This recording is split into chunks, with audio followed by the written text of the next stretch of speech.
From above, Indonesia looks like a country made of interruptions. Land, then water, then land again.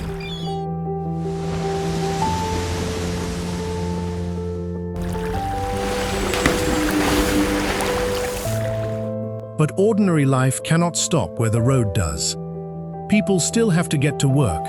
Motorbikes, food, fuel, medicine, and building materials still have to cross the sea.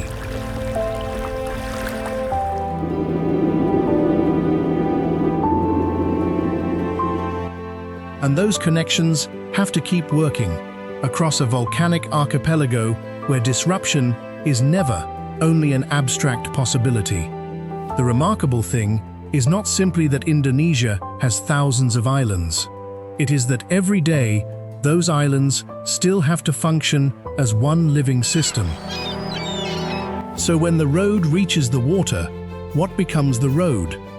And what happens when that connection slows, breaks, or never reaches everyone equally? To understand how life works here, we have to follow the movement between the islands.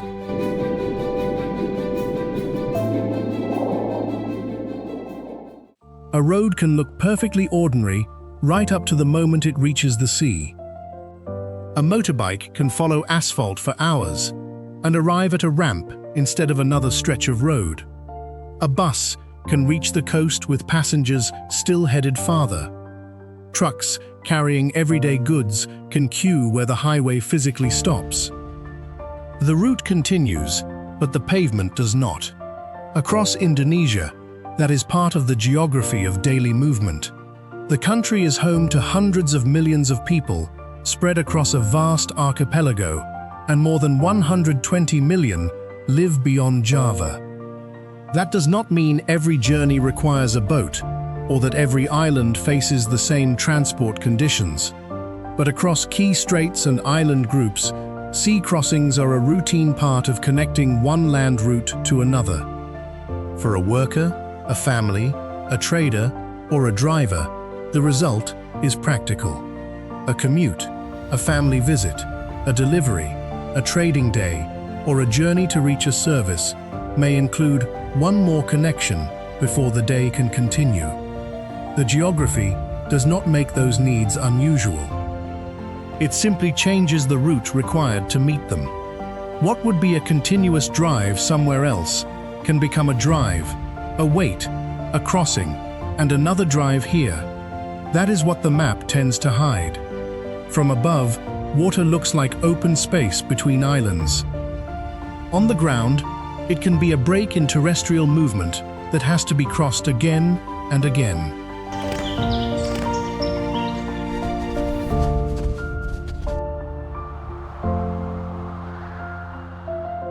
Two places may appear close on a map, yet the journey between them can depend on a departure time, a loading queue, and a vessel capable of carrying people or vehicles across the gap.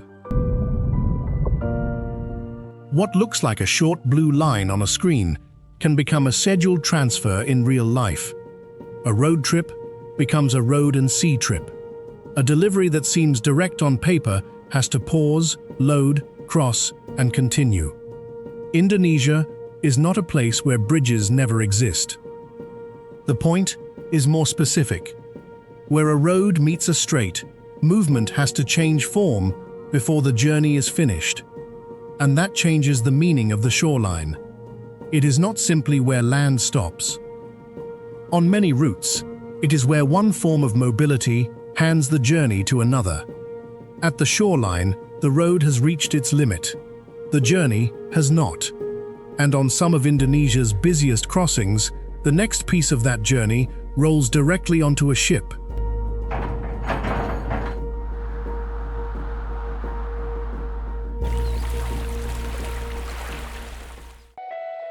At the shoreline, movement does not stop. It changes vehicles. On Indonesia's busiest inter-island corridors, that change can be surprisingly direct. Motorbikes roll down a road, wait at a terminal, then ride onto a ferry. Buses follow. Trucks follow. Families walk aboard with bags and boxes. A journey that began on asphalt continues across open water without becoming a tourist excursion. This is where the ferry stops, looking like a boat, and starts looking like infrastructure. Scheduled ferry and passenger shipping networks move millions of people across Indonesian straits and island groups every month. On major routes, they serve the same basic purpose that a bridge or highway link might serve elsewhere. They keep ordinary movement connected when geography interrupts the road. The most revealing version of that system is the vehicle ferry. On trunk crossings, roll-on, roll-off ferries carry motorcycles, buses, and cargo trucks directly across a strait. The vehicles do not have to unload their passengers or freight and begin again from scratch. They enter the ship as part of a road journey and leave it ready to continue on the other side. For a motorbike rider, the process can feel less like taking a voyage and more like passing through another transport junction. For a bus driver, the ferry is a scheduled section of the route. For a truck, the deck becomes a temporary piece of highway laid across the water. The loading ramp is the hinge between land and sea. On one side, vehicles queue on pavement. On the other, the same vehicles continue their route aboard a moving deck. When the vessel reaches the opposite shore, engines start again, and the land journey resumes. That does not mean every island in Indonesia has the same kind of connection. Remote routes may use very different vessels, schedules, and transfer systems. Nor does one ferry company hold the country together. What matters here is the mechanism itself. On important inter-island corridors, maritime transport is woven into ordinary mobility. For the traveler, the effect is simple.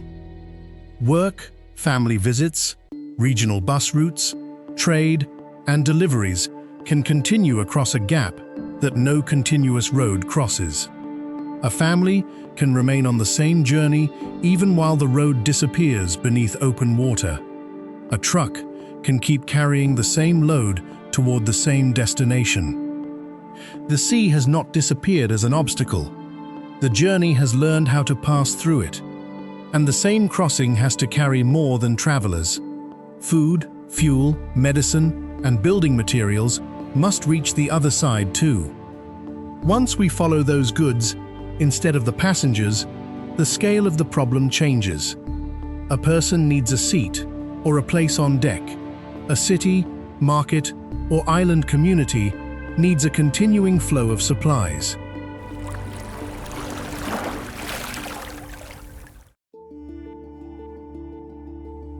Before a market stall opens, the journey may already have been underway for days.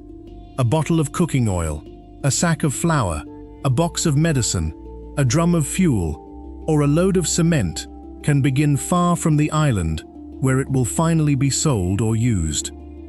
In a country broken into so many stretches of land and sea, essential supplies often move through maritime corridors long before they reach a shop, a clinic, a construction site, or a family kitchen. That does not mean every island depends on imported food for everything it eats. Many communities produce fish, fruit, vegetables, and other goods locally. But manufactured products, dry staples, fuel, medicines, and building materials often have a different route. They may leave a factory, warehouse, or major port, cross open water, change hands, and move again before reaching the person who needs them. For a market seller, that hidden journey can shape the price on the shelf. Distance, fuel, and repeated handling all add cost. In more remote archipelagos, those layers can create noticeable price premiums, although the size of that premium varies from place to place. Government price stabilization programs can reduce some of the pressure, but they do not erase the physical distance or the cost of moving goods across it. A delay at a port can mean a merchant waits longer for stock. A less frequent shipping schedule can narrow what is available that week. A higher freight bill can reach the household budget. For a small shopkeeper, even a modest increase in transport cost can matter when margins are thin. A shelf that looks ordinary to the customer may therefore carry the accumulated friction of several earlier movements. The sea has therefore entered the household economy. Logistics are no longer something happening somewhere offshore. They can influence what is available, when it arrives, and how much of a family budget it takes to buy. The important point is not that remote islands have nothing of their own. Ordinary life often depends on a mix of local production and goods that have to arrive from somewhere else. A morning market can be full of local fish and produce, while the cooking oil, flour, medicine, fuel, or cement beside them has traveled through a much longer chain. By the time a customer sees those goods on a shelf or behind a counter, most of that journey is invisible. The sea crossing has already happened. The fuel has already been burned. The cargo has already been loaded, unloaded, and handled. The market looks local. The logistics behind it may be national. But the large ship still does not reach the final customer. At the port, cargo has to change scale, from national freight to smaller loads that can move through shallower water, smaller docks, local roads, and the hands of local crews.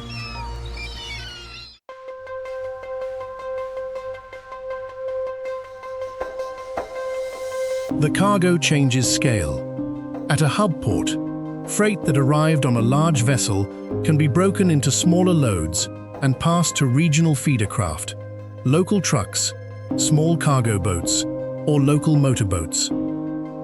Each handoff is suited to a different scale of water, port, and road.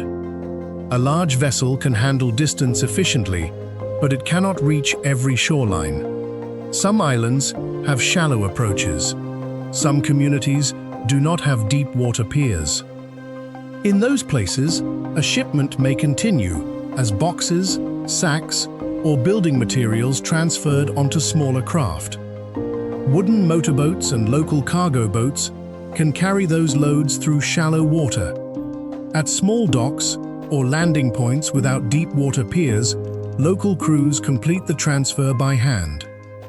Boxes may pass from a large vessel to a smaller craft, then from that craft to a dock or a local truck farther inland.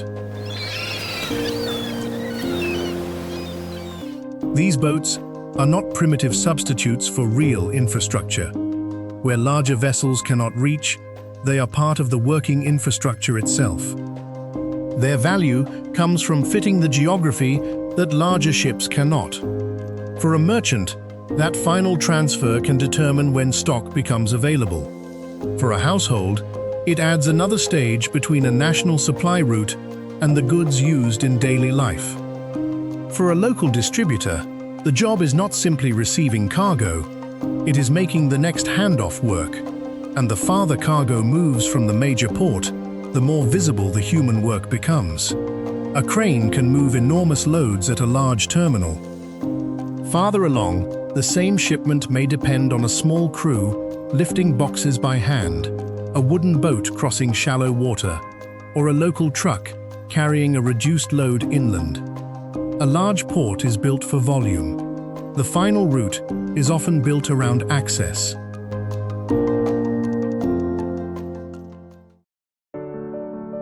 Large-scale shipping solves one problem: moving high volumes over long distances.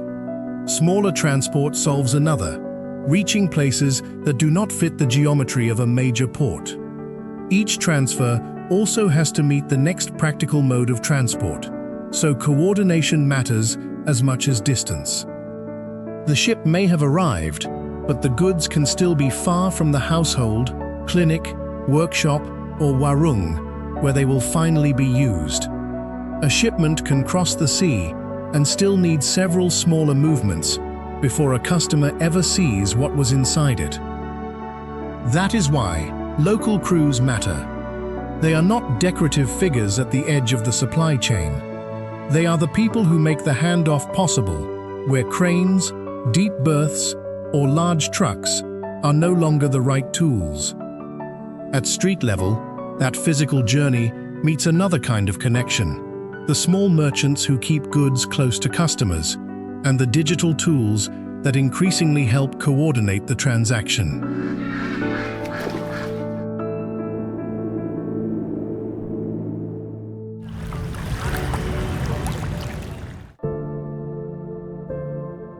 A supply chain does not end when the cargo reaches the neighborhood. It still has to become something a person can actually buy.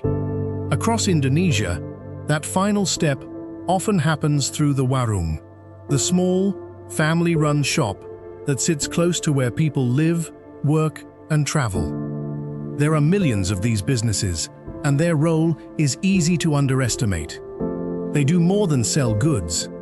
They hold small amounts of inventory close to the customer, breaking large shipments down into the quantities people actually need. A box becomes individual packets. A case becomes a few bottles. A bulk delivery becomes one sachet, one snack, one household item at a time.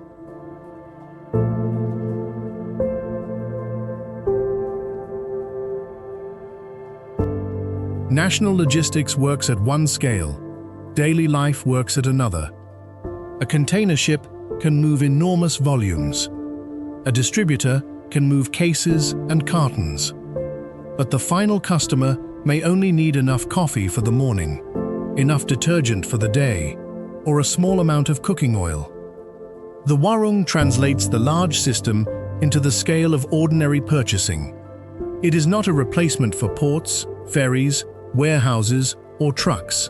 It works because those larger movements have already happened, then holds part of that supply close to the people who need it. The same is increasingly true of digital tools. A merchant can receive a payment through a phone in seconds. A customer can send money, place an order, or confirm a transaction without waiting for cash to change hands. Digital payments and smartphone platforms now connect millions of micro-merchants across the country. But the speed of the transaction can create an illusion. The payment may move instantly. The goods do not. A shop owner can order stock with a few taps, yet the cooking oil, soap, or packaged food still has to travel through the same physical geography. If a shipment is late, the app cannot move the boat faster. If a route is infrequent, a digital payment cannot create another departure. Technology can reduce friction in information and payment, but it does not remove the ocean. The phone can confirm the order long before the physical shipment completes the route, so digital convenience and maritime dependence can exist at the same time. A ferry carries the truck. A distributor receives the goods. A local merchant keeps stock close to the customer. A phone helps coordinate the transaction. Different actors solve different parts of the same journey. To the customer, the result can look simple: a QR code, a counter, and a packet on a shelf. Behind that moment is a chain of physical movement and local decisions that the transaction itself does not reveal. This is also where Indonesia's connectivity begins to look less like one centrally controlled machine and more like practical coordination across many scales. Formal transport, neighborhood commerce, and digital payments can overlap without doing the same job. And the next friction is not physical. A trader arriving from another island, a driver arranging a delivery, or a shopkeeper dealing with a supplier still has to communicate across a country of extraordinary linguistic diversity.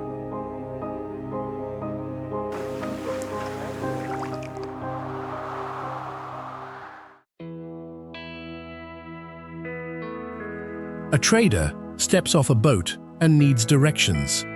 A driver has to confirm where a delivery goes. A shopkeeper speaks with a supplier from another region. Before any of those exchanges can work smoothly, people have to understand one another.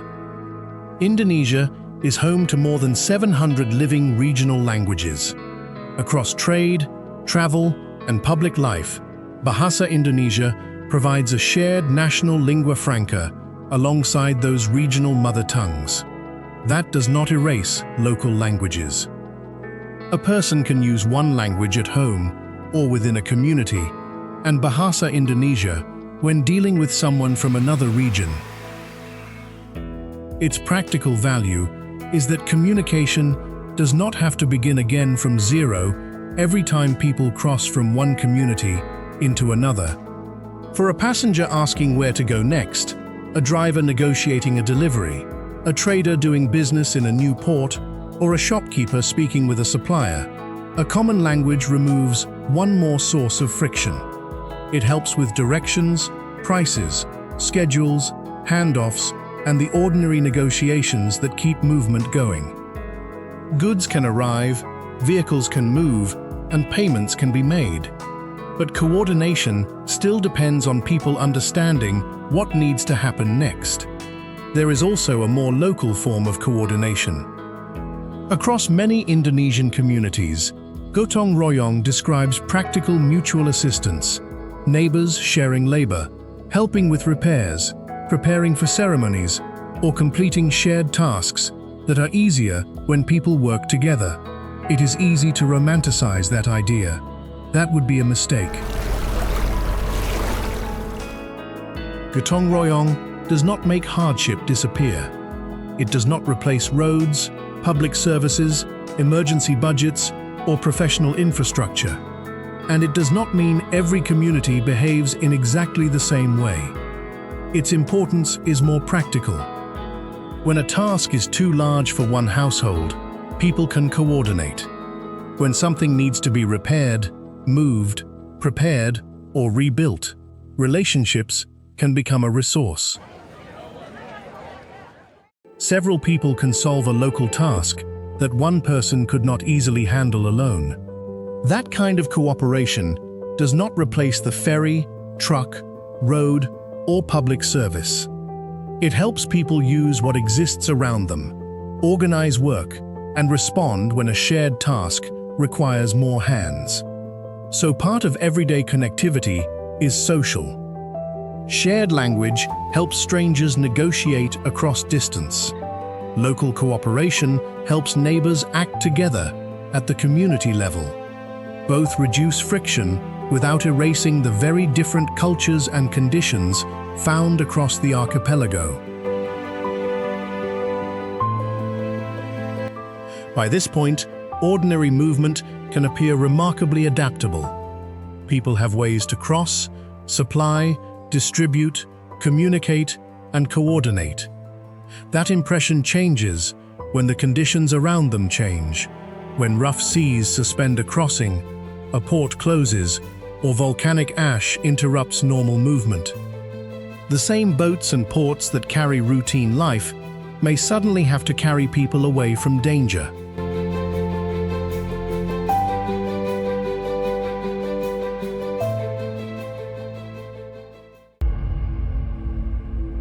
The network becomes easiest to understand when it stops behaving normally. Most days, a ferry departure is simply part of the timetable. A port is a transfer point. A boat carries passengers, vehicles, or cargo because that is what the route is designed to do. But Indonesia's geography adds another reality. Volcanic ash clouds can close airspace. Seismic activity can interrupt access. Severe monsoon swells can suspend ferry crossings and shut ports that normally keep people and goods moving. These events do not affect every island at once, and they are not constant. But when they occur along an active route, the consequences are immediate. A connection that felt routine becomes uncertain. A family waiting to travel may have no departure. A merchant expecting supplies may have to wait. A community that normally has several ways in and out can suddenly depend on far fewer. The issue is no longer only delay. It is whether people, medicine, food, and relief can still move through the available routes. This is where the Ring of Fire stops being a dramatic label and becomes a transport problem. The important story is not the eruption itself. It is what happens to the connections around it. When an ordinary route closes, transport assets that usually serve daily life can take on a completely different role. Ferries that normally move passengers can become evacuation vessels. Naval ships can carry people and relief supplies. Local wooden boats can move between places that larger vessels cannot easily reach. During the 2024 emergency around Tagulandang, maritime transport became part of the evacuation and relief effort. The same waters that normally carried routine traffic became the route out. A ferry is not only valuable because it saves time on a normal day. In an emergency, it may be one of the few remaining ways to move large numbers of people away from danger. A local boat may become the link between a smaller shoreline and a larger evacuation route. A port can become the place where families leave, relief arrives, and the outside network reconnects with a community under pressure. None of this is effortless. Evacuations are slow, stressful, and dependent on weather, vessel availability, coordination, and safe access. Relief can be delayed. Routes can reopen and close again. The same fragmented geography that makes maritime transport essential can also make emergency movement more difficult. The sea creates the separation. The sea also provides the route through it. For most of the film, these crossings have looked like part of normal life. Under pressure, their value becomes much more visible. A missed departure is no longer merely inconvenient. Access itself can become the problem. And that contrast exposes something that exists even on calm days. Some places begin with far more frequent and reliable access than others. A route can be open and still be difficult to depend on. A national connection can feel very different depending on where you stand. On some of Indonesia's busiest western straits, departures can come every hour. Traffic is dense, routes are established, and the next crossing may be part of the same day's plan. On more remote outer island routes, the rhythm can be completely different. A scheduled ship may not be due for another week or even two. That matters because connectivity is not only about whether a route exists, it is also about how often it runs, how predictable it is, and what happens when someone misses the connection. For a household, a longer wait can affect when goods arrive. For a merchant, it can affect how much stock must be held between shipments and how carefully the next delivery has to be timed. For a traveler, it can turn a routine journey into something planned around a much narrower timetable, with fewer chances to recover from a missed departure. The country is connected, but it is not connected at the same speed.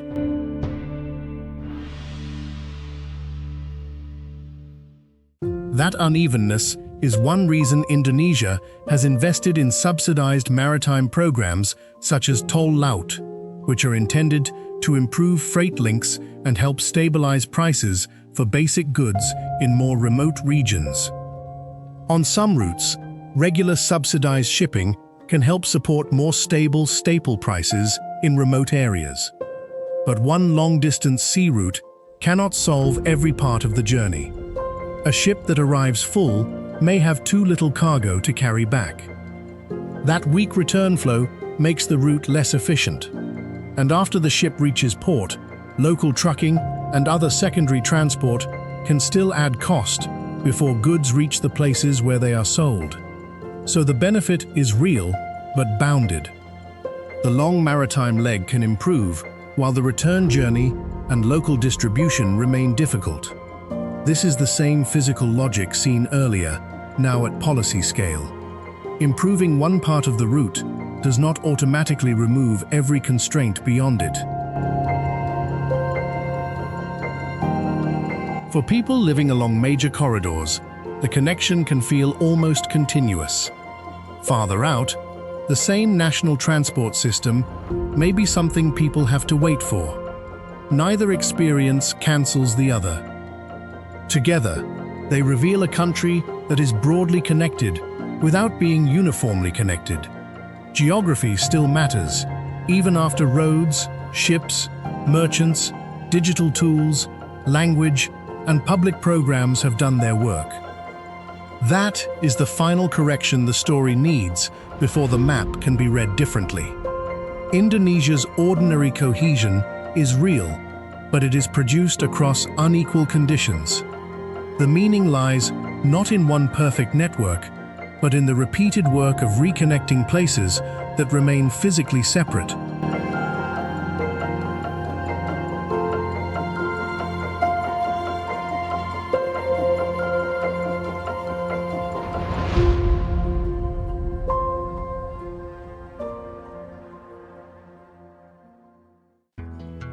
From a map, Indonesia can still look like separation. Land ends. Water begins. Then land appears again. But after following the movement between those pieces, the picture is different. The country does not function because geography has somehow become easy. The distances remain. The water remains. The delays, transfers, disruptions, and unequal connections remain. What changes is our understanding of what happens between them. A journey continues because another form of transport takes over. A market opens because goods have already passed through a chain most customers never see. A neighborhood stays supplied because large systems meet smaller ones. People can trade, travel, negotiate, and cooperate because physical connections are reinforced by commercial and human ones. And when one layer weakens, another often has to carry more of the burden. That is the pattern the map cannot show. Indonesia is not held together by one ferry, one highway, one policy, one app, or one cultural tradition. It is held together in practice by continuous coordination, by people moving, goods moving, information moving, by one system handing the journey to the next. None of those connections removes the separation between the islands. They overcome it repeatedly, and perhaps that is the most important distinction. From a distance, the remarkable thing about Indonesia may seem to be the number of islands. Up close, the remarkable thing is how ordinary life continues across the spaces between them.